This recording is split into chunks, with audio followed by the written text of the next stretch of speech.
Shalom, everyone. Welcome to our Friday morning Peninei Halacha class. Thank you. We're going to talk about when we make the blessing of Mitzvah Tadayim, and it's also related to the Mitzvah Tadayim, the washing of the hands before Hamotzi, before eating bread. So the correct time to recite the Al Mitzvah Tadayim Beracha is immediately after washing and before drying one's hands.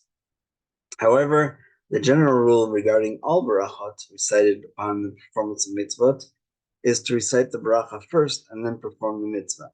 So, for example, when we make the blessing on hearing the shofar, we say Baruch Atah Hashem Elokeinu melech haolam asher kidshanu tzivanu al lishmoa kol shofar, and then the chazan or whoever is blowing blows. And same thing with lulav, we hold the etrog upside down. That way, the minute we finish the blessing, we turn it over, and we can say that we just did the mitzvah after following the bracha. And of course, bracha itself, the blessing itself, is from the Rabbanan, is rabbinical, and so I can assure you that Moses did not say any of these blessings, but our rabbis, as one of their 7 mitzvot that they added, is very appropriate, and we make a blessing on everything. We make a blessing on sound, on sight, on smell, on the other sense of eating. I don't think that there's a blessing for any kind of touch. But that's not for now. Hence, we make a bracha on the wrapping of tefillin before binding them on our arms, and we make a bracha on the mezuzah before affixing it to the doorpost. Yet, regarding Al Mitzvah Tadayim, the law is different. Since it is inappropriate to recite the bracha while one's hands are unclean, its recital is delayed until after the washing. Still, we may not separate the bracha from the act of the mitzvah, and therefore, immediately after washing, before drying out one's hands, the bracha must be recited. And that's also the law in terms of the blessing for bread. In actuality, the bracha is usually not recited immediately following the first washing upon waking. This is because people generally need to relieve themselves upon waking up, and one should not recite the bracha while having to tend to one's bodily needs. Furthermore, according to the Rosh, Rabbeinu Asher, the washing was instituted to prepare the person for prayer, like it was in the temple, that the priests were not allowed to do anything before washing their hands and feet. And of course, we don't do the feet anymore today. And therefore, one is obligated to recite the bracha on the washing before praying. Hence, after relieving himself in the morning, one washes his hands again and recites the bracha before drying them. One who does not need to relieve himself in the morning should recite the bracha on the first washing immediately upon waking up. And that's the Shulchan Aruch and the Mishnah Berurah. Regarding one who rises from his sleep long before he intends to pray, so let's say you wake up at 3 o'clock in the morning, just as an example.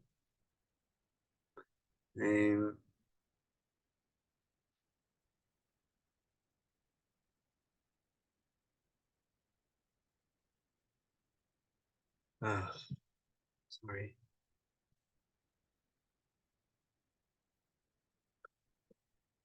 This is because people generally need to relieve themselves upon waking up. Furthermore, according to the Rosh, the washing was instituted to prepare the person for prayer. Therefore, one is obligated to recite the bracha on washing before praying. Hence, after relieving himself in the morning, one washes his hands again and recites the bracha before drying them. Regarding one who rises from his sleep long before he intends to pray, so that's what I was talking about, getting up in the morning early, and knows for certain that prior to the praying he will need to defecate. There is uncertainty concerning when it is proper to recite Al Mitzvah Tadayim. According to the Rashba, who maintains that one washes in honor of a new day, it is proper that he recite the bracha immediately upon waking up. So that means that it's not part of the morning blessings of Shanatan Sukmina and Shalas Anigoy, Shalas Yaved. According to the Rosh, who maintains the washing was instituted as preparation for prayer, he should recite the bracha on the washing right before prayer. In this case, it is advisable to recite Birkot HaShachar immediately following the washing performed upon rising, and then, to a certain extent, Birkot HaShachar will be considered the beginning of prayer and the washing and the preparation for them.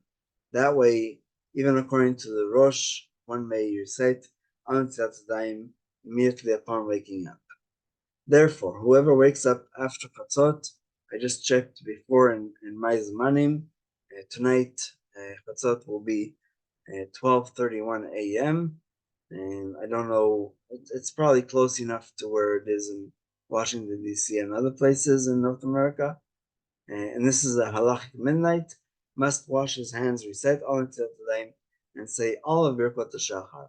However, if after remaining awake for a few hours he intends to go back to sleep until the time to pray arrives, after waking up the first time he must wash his hands without a bracha, and after the second time he must wash with a bracha. For that is the waking closest to prayer. Regarding Birkot HaShachar, see further in this book 9.5, where it is explained that it is preferable to recite them after the main waking, provided that it is after Chatzot.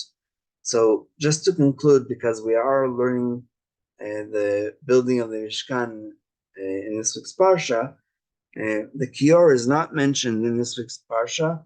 It's actually not mentioned until Vayakel, which will be in 2 weeks. 3 weeks, Tetzave, Kitisa, and then Vayakel. And so the Kohanim did wash their hands. We don't know if they made a blessing or not, because the temples were destroyed before the rabbis instituted this idea of the bracha, of the blessing. But in terms of preparation, that is definitely where we learn it from, how to prepare for the new day, how to start our day on the right hand, literally, not only pun intended. And so I think it's very important that we remember that all these things were not only for hygiene and for safety and to save us from all kinds of plagues, but also because we want to remember the temple always, even if we are not Kohanim. I think, and I'll end with this, I believe that when it says in the Parsha about the Chatzer, about the courtyard of the Mishkan, that there were Levites that were guarding the entrances. That way nobody came in impure. So the Kohanim were a total of 5.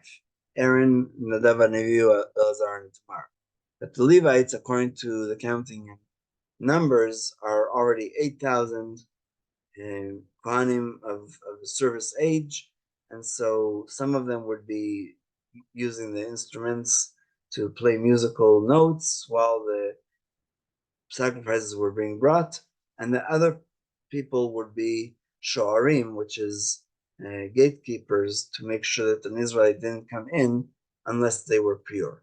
And there is an opinion in the Masachet Eduyot, which means testimony, that a person who went to the temple had to actually show a piece of parchment saying, the person who holds this parchment has performed the proper preparation and physically and spiritually for prayer and for sacrifices.